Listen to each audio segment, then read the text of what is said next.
Hello students, good morning all of you. आज हम अपना नेक्स्ट टॉपिक डिस्कस करेंगे और वो है बेटा रिएक्शन विद हैलोजेंस। ठीक है, ग्रुप 15 एलिमेंट्स हैं, वो हैलोजन के साथ रिएक्शन करेंगे और जो कंपाउंड बनाएंगे उन कंपाउंड्स को हम क्या बोलेंगे, हैलाइड्स। जैसे हाइड्रोजन के साथ रिएक्शन की हमने वो पढ़ा, उनको क्या बोल रहे थे, हाइड्राइड। ऑक्सीजन के साथ जो कंपाउंड बने उनको हमने नाम दिया ऑक्साइड्स। ऐसे जब वो हैलोजेंस के साथ रिएक्शन करेंगे और जो कंपाउंड बनेंगे उन कंपाउंड्स को हम क्या बोलेंगे, उन कंपाउंड्स को बोलेंगे हैलाइड्स। ठीक है, तो जो ग्रुप 15 एलिमेंट्स है, group 15 elements on reacting with halogen, on reacting with halogens form halides having formula। जो उनका फॉर्मूला होगा, having formula, जर्नल फॉर्मूला की बात कर रहा हूं, क्या हो जाएगा, EX3 एंड EX5। ठीक है, मतलब कि यहां पर जो E हो गया वो E किसको रिप्रेजेंट कर रहा है, ग्रुप 15 एलिमेंट्स को, और जो X हो गया वो किसको रिप्रेजेंट कर रहा है, हैलोजेंस को। तो ट्राई हैलाइड्स और पेंटा हैलाइड्स। ठीक है, तो दो टाइप के हैलाइड्स बनेंगे। एक को हम क्या बोलेंगे, ट्राई हैलाइड, क्योंकि जो नाइट्रोजन फैमिली उसके ऊपर +3 ऑक्सीडेशन स्टेट होगी और EX5 में +5 ऑक्सीडेशन स्टेट है। ठीक है, तो बात ये आती है कि भाई ये ट्राई हैलाइड और पेंटा हैलाइड ही क्यों बनाते हैं। अब हमें पता है कि हमने उनकी पॉजिटिव ऑक्सीडेशन स्टेट्स पढ़ी थी। भाई अब जो हैलोजेंस है वो हैलोजेंस क्या होते हैं, मोर इलेक्ट्रोनेगेटिव है। तो नाइट्रोजन फैमिली के जो एलिमेंट्स है वो पॉजिटिव ऑक्सीडेशन स्टेट शो करेंगे। अब वो पॉजिटिव ऑक्सीडेशन स्टेट जो कॉमन होती है वो सबसे स्टेबल कौन सी होती है, +3 और +5। इसीलिए ये दो टाइप के हैलाइड्स बनाते हैं, tri halide and penta halide. तो रीजन लिख सकते हो, ड्यू टू देयर स्टेबिलिटी इन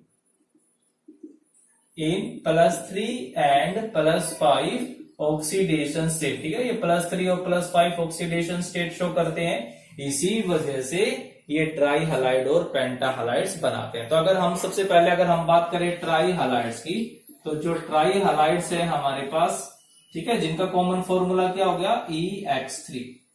ठीक है, आप लिख सकते हो यहां पर जो E हो गया वो कौन हो गया, नाइट्रोजन, फॉस्फोरस, आर्सेनिक, एंटीमनी, इस तरीके से बिस्मिल। और X यहां पर कौन हो गया, फ्लोरीन, क्लोरीन, ब्रोमीन, आयोडीन। एस्टाटाइन की बात नहीं करते क्योंकि वो एक रेडियो एक्टिव एलिमेंट है। ठीक है, तो ये हो गई हमारे पास। ठीक है, अब हम सबसे पहले बात करें कि भाई इसकी हाइब्रिडाइजेशन और स्ट्रक्चर कैसा होगा। ठीक है, हाइब्रिडाइजेशन, तो जो हाइब्रिडाइजेशन होगी EX3 की, मैं कॉमन की बात कर लेता हूं। अब जो एलिमेंट E है, मतलब जो ग्रुप 15 के एलिमेंट्स हैं उनके आउटर मोस्ट में 5 इलेक्ट्रॉन्स होते हैं। ठीक है, तो 3 बॉन्ड उसने हैलोजेंस के साथ बना ली। अब एक हैलोजन को सिर्फ 1 इलेक्ट्रॉन चाहिए बॉन्ड बनाने के लिए ना, एक खुद का हो गया, एक दूसरे के साथ शेयर करेगा, कोवलेंट बॉन्ड बन जाएगा। तो EX3 हो गया ये यहाँ पे। तो इसका मतलब क्या हुआ, 3 तो वो क्या बना लेगा, सिग्मा बॉन्ड बना लेगा, और एक क्या बना लेगा, एक उसके पास क्या रह जाएगा, लोन पेयर ऑफ इलेक्ट्रॉन। तो due to 3 sigma bond and 1 lone pair of electron, it will show sp3 hybridization. वो क्या शो कर देगा, sp3 हाइब्रिडाइजेशन। क्लियर हो ना कैसे निकालते हैं हम ये हाइब्रिडाइजेशन, फॉर्म sp3 हाइब्रिडाइजेशन। ठीक है, और due to presence of lone pair of electron, इसकी जो शेप होगी वो शेप कैसी हो जाएगी, पिरामिडल शेप हो जाएगी।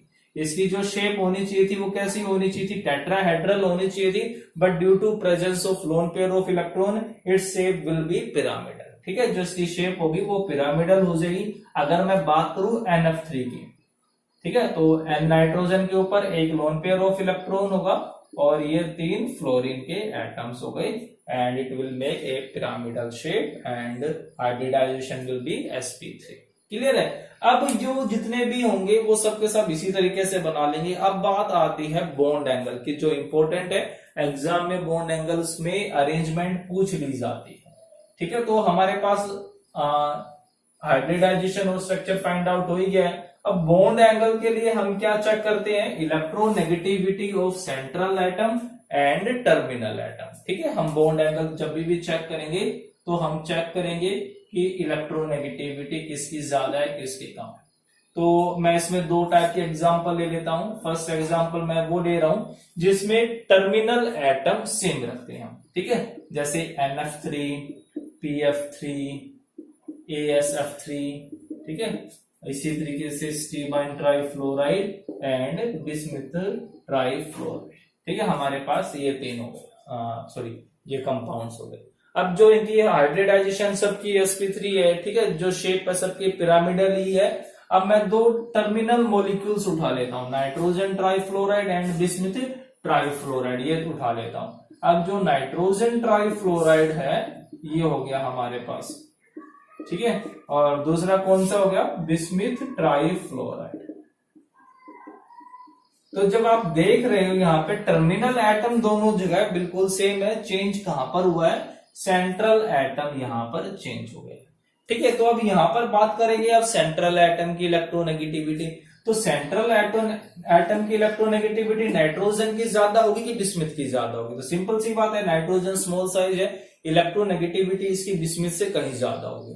तो अब जब इलेक्ट्रोनेगेटिविटी ज्यादा होगी तो इसकी टेंडेंसी होगी कि वे जो बॉन्डिंग के इलेक्ट्रॉन्स हैं वो बॉन्डिंग के इलेक्ट्रॉन्स को वो फ्लोरीन की तरफ ज्यादा सेंड नहीं करने देगा ना, फ्लोरीन उसे इलेक्ट्रॉन को नहीं खींच पाएगा क्योंकि नाइट्रोजन की भी इलेक्ट्रोनेगेटिविटी ज्यादा है। तो इसलिए जो इलेक्ट्रॉन्स होंगे वो लगभग कहां पर रहेंगे, नियरली सेंटर, ठीक है, वो सेंटर के नजदीक ही आपको मिलेंगे यहाँ पे। जबकि इस केस में क्या होगा कि फ्लोरीन बिस्मुथ से बहुत ज्यादा पावरफुल हो गया, इस वजह से जो बॉन्डिंग के इलेक्ट्रॉन है वो कहां पर पहुंच जाएंगे, नियर टू फ्लोरीन, ठीक है, वो फ्लोरीन के नजदीक पहुंच जाएंगे बिल्कुल। तो अब जब हम देख सकते हैं यहाँ पर कि यहाँ पर जो बॉन्ड पेयर इलेक्ट्रॉन्स है बहुत नजदीक है और उनकी वजह से यहाँ पर बॉन्ड पेयर रिपल्शन होगा वो काफी ज्यादा होगा। जबकि इस केस में बॉन्ड पेयर इलेक्ट्रॉन्स बहुत दूर दूर हो गए ना, दिख रहे हैं ना, और इस वजह से जो रिपल्शन होगा वो कम होगा। मतलब कि यहाँ पर जो होगा less repulsion between bond pair electron में जो रिपल्शन होगा वो कम होगा और यहाँ पर जो रिपल्शन होगा वो ज्यादा होगा, ठीक है। तो जब ज्यादा रिपल्शन होगा तो क्या करेंगे, ये दूर जाएंगे और दूर जाने का मतलब क्या होगा कि जो बॉन्ड एंगल होगा वो क्या हो जाएगा, लार्ज हो जाएगा, ठीक है, बॉन्ड एंगल क्या हो जाएगा, लार्ज हो जाएगा। तो इस तरीके से सबसे ज्यादा बॉन्ड एंगल NF3, फिर PF3, ASF3, SbF3 and BiF3। Clear हो गया? तो सिंपल सा लॉजिक लगाना है हमने, जब भी बॉन्ड एंगल निकालना हो सेम स्ट्रक्चर का तो इस तरीके से हम निकाल सकते हैं। अब हम दूसरा एग्जांपल उठाते हैं। दूसरे एग्जांपल में हम क्या करेंगे कि हम सेंट्रल एटम को सेम रखते हैं और जो टर्मिनल एटम है उनको चेंज कर देते हैं, ठीक है। जैसे कि PF3 phosphorus trichloride, phosphorus trichloride, phosphorus tribromide and phosphorus triiodide, ये हमने 4 मॉलिक्यूल्स ले लिए। फिर से जो हाइब्रिडाइजेशन और स्ट्रक्चर सभी का सेम ही होगा। मैं फिर से 2 टर्मिनल मॉलिक्यूल्स को ले लेता हूं, ठीक है।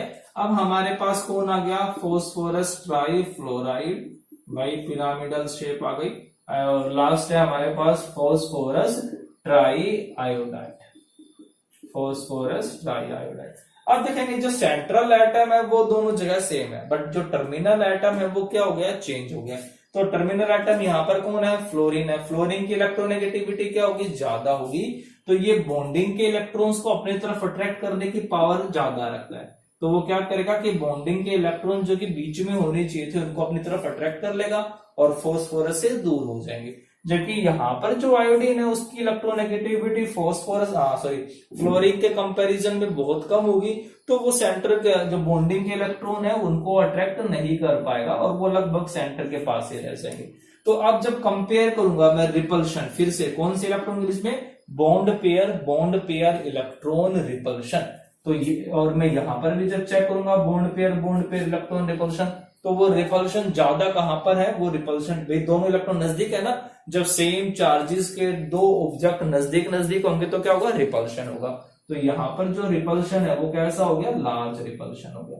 और लार्ज रिपल्शन की वजह से वो दूर भागेंगे और दूर जाते ही जो बॉन्ड एंगल होगा वो बॉन्ड एंगल क्या हो जाएगा, लार्ज हो जाएगा, ठीक है। और इस केस में पहले से दूर है, रिपल्शन बहुत कम होगा, तो ये नजदीक आएंगे और जो बॉन्ड एंगल होगा वो स्मॉल हो जाएगा, ठीक है, तो सबसे ज्यादा कहां पर मिलेगा हमें, इस तरीके से। तो ये हम क्या करेंगे, हम इनको बॉन्ड एंगल में अरेंज कर देंगे। हो गया हमारे पास यहाँ पर, ठीक है, ये हो गए। अब हम बात कर लेते हैं हैलाइड्स की और उनकी प्रॉपर्टीज की। तो सबसे पहले हम बात करते हैं हैलाइड्स ऑफ नाइट्रोजन। ठीक है, नाइट्रोजन के जो हैलाइड्स होंगे वो बाकी सबसे अलग होते हैं। हैलाइड्स ऑफ नाइट्रोजन, ठीक है, हम कौन सा ट्राई हैलाइड की बात कर रहे हैं अभी, halides of nitrogen, try halides की बात कर रहे हैं। तो क्या कह रहा है कि जो हैलाइड्स ऑफ नाइट्रोजन होते हैं वो सबसे लेस स्टेबल होते हैं, और वो भी सिर्फ NF3 ही स्टेबल होता है, जबकि बाकी सब के सब क्या होते हैं, हाईली अनस्टेबल। ठीक है, तो among try halides nitrogen try halide NH3 are least stable, and among these only NF3 is stable। ठीक है, सिर्फ NF3 होता है वो स्टेबल होता है। तो NF3 स्टेबल हो गया, NCl3, NBr3, NI3 इवन इतने अनस्टेबल होते हैं कि वो प्योर फॉर्म में तो एग्जिस्ट भी नहीं करते, अमोनिएट्स की फॉर्म में मिलते हैं। तो अब क्वेश्चन ये आता है कि भाई NCl3, NBr3 और NI3 आर अनस्टेबल। तो these are unstable due to large size difference between nitrogen and halogen. ठीक है, नाइट्रोजन और हैलोजन ये जो हम बात कर रहे हैं इनमें साइज का डिफरेंस ज्यादा होगा, and so bond is very weak. ठीक है, जो बॉन्ड होगा वो क्या हो जाएगा, बहुत ही कमजोर होगा। अब देखो भाई सिंपल सी बात है, जैसे रिएक्शन क्या होगी, नाइट्रोजन प्लस क्लोरीन और क्या बनेगा, NCl3, यही बनेगा ना। अब ये बॉन्ड तो तब बनेगा ना जब नाइट्रोजन का बॉन्ड टूटेगा, और जब तक नाइट्रोजन का बॉन्ड टूटेगा ही नहीं तो रिएक्शन कहां से होगी। अब जो NCl3 है वो कब बनेगा, जब नाइट्रोजन का बॉन्ड टूटेगा ना। हमें पता है कि भाई नाइट्रोजन में जो बॉन्ड होता है वो ट्रिपल बॉन्ड होता है। ठीक है, अब इसको तोड़ने के लिए क्या चाहिए, एनर्जी चाहिए। बट कहता है जब नाइट्रोजन और क्लोरीन के बीच में जो बॉन्ड बनेगा वो इतना स्ट्रॉन्ग होगा ही नहीं कि उस एनर्जी से ये बॉन्ड टूट पाए। इसीलिए जो NCl3 और बाकी सब होते हैं वो सब क्या होते हैं, एंडोथर्मिक होते हैं। मतलब कि उन्हें क्या चाहिए, एनर्जी चाहिए रिएक्शन करवाने के लिए। इसीलिए ये सब क्या हो गए, अनस्टेबल हो गए। जबकि NF3 क्या होता है, ये एक्सोथर्मिक होता है। कहता है कि नाइट्रोजन और फ्लोरीन का बॉन्ड इतना स्ट्रॉन्ग होगा कि उसके अंदर से इतनी एनर्जी प्रोड्यूस होगी कि नाइट्रोजन का बॉन्ड टूट भी जाएगा और फिर एनर्जी बच भी जाएगी हमारे पास। ठीक है, तो ये चीज आप जरूर ध्यान रखोगे। फिर उसके बाद बात करते हैं कि जो रेस्ट ऑफ हैलाइड्स है उनके केस में क्या होगा। तो जो अदर हैलाइड्स होंगे वो सब के सब क्या होंगे, वो स्टेबल होंगे। ठीक है, ये तो हो गई हैलाइड्स ऑफ नाइट्रोजन। बात करते हैं halides of rest of elements. Halides of rest of elements, ठीक है, तो ये क्या होंगे, these are comparatively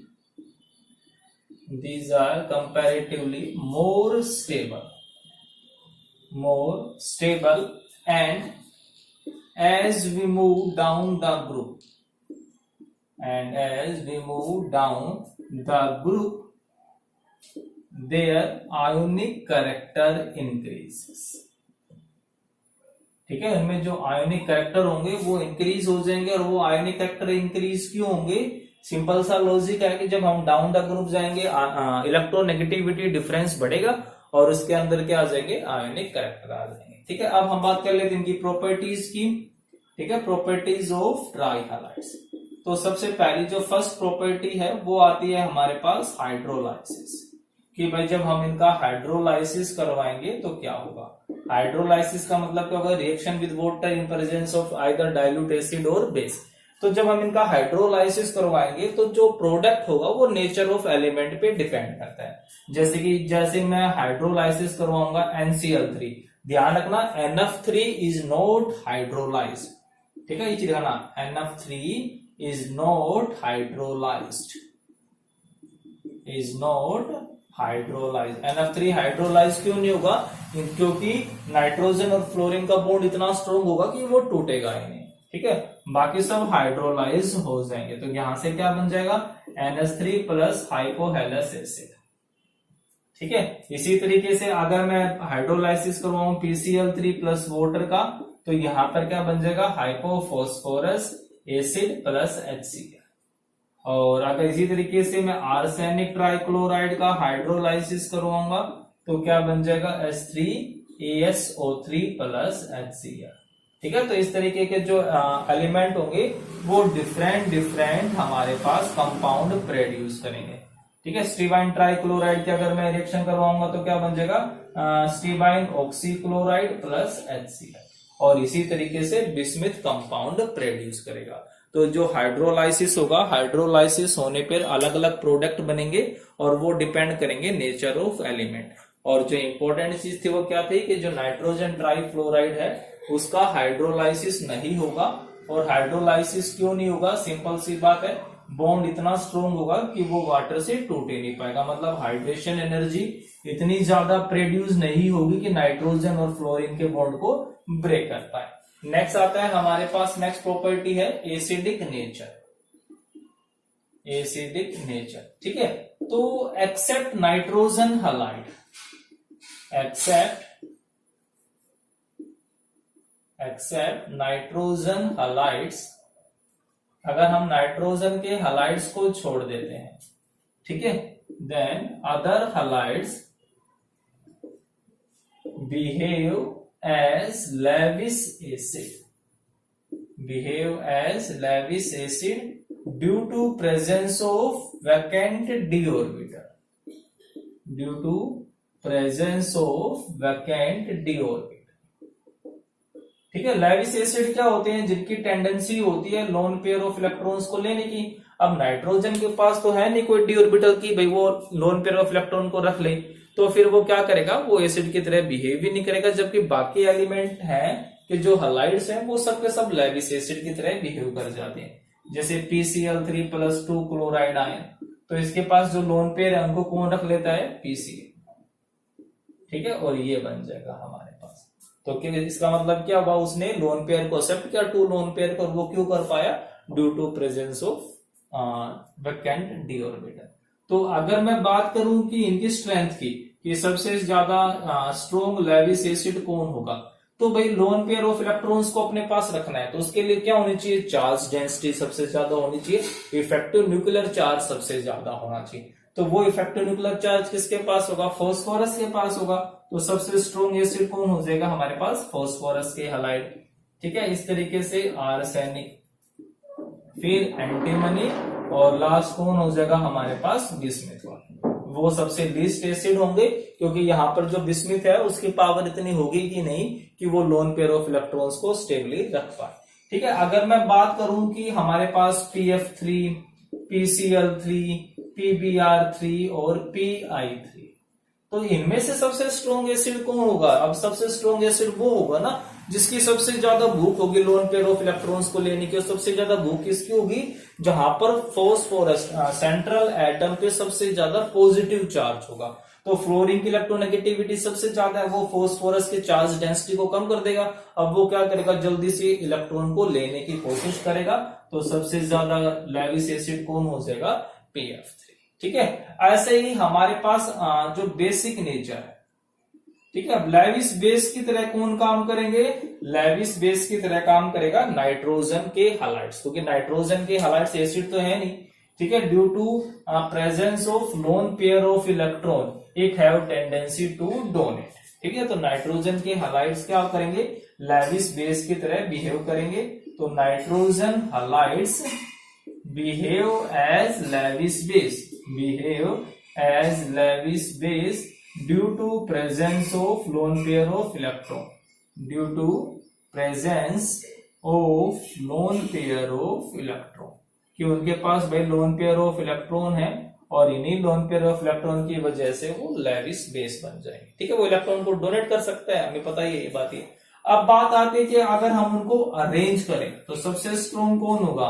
NF3, NCl3, NBr3 और NI3, इनमें से सबसे स्ट्रॉन्ग लेविस बेस कौन सा होगा? बिल्कुल सिंपल से, फिर से भाई सोचना है भाई, loan pair of electron donate वो करेगा ना कि जहां पर चार्ज डेंसिटी सबसे ज्यादा होगी। तो सबसे ज्यादा चार्ज डेंसिटी किसकी होगी? Ni3 की होगी कि NF3 की सबसे ज्यादा चार्ज डेंसिटी होगी? अब फ्लोरीन है वो तो क्या करेगा, मोस्ट इलेक्ट्रोनेगेटिव है, वो तो क्या कर लेगा, इलेक्ट्रॉन्स को अपनी तरफ अट्रैक्ट कर लेगा। मतलब नाइट्रोजन की जो चार्ज डेंसिटी क्या हो जाएगी, कम हो जाएगी। तो बेचारा डोनेट कहां से करेगा? जबकि आयोडीन के केस में क्या होगा, बेस की इलेक्ट्रोनेगेटिविटी कम है, वो नाइट्रोजन के इलेक्ट्रॉन क्लाउड को रिड्यूस ही नहीं कर पाएगा। तो यहां पर चार्ज डेंसिटी क्या होगी, सबसे ज्यादा होगी, इसलिए ये क्या हो जाएगा, मोस्ट लेविस बेस। ठीक है, तो Ni3 क्या हो जाएगा, सबसे स्ट्रॉन्ग लेविस बेस होगा, और NF3 क्या होगा, सबसे वीक लेविस बेस होगा। तो ये क्या हो गए हमारे ट्राई हैलाइड से। हम अपने नेक्स्ट लेक्चर में बात करेंगे पेंटा हैलाइड्स की। तो आप इनको अच्छे से करोगे और इनके ऊपर जितने भी क्वेश्चंस हैं उनको करके देखोगे। Okay, thank you.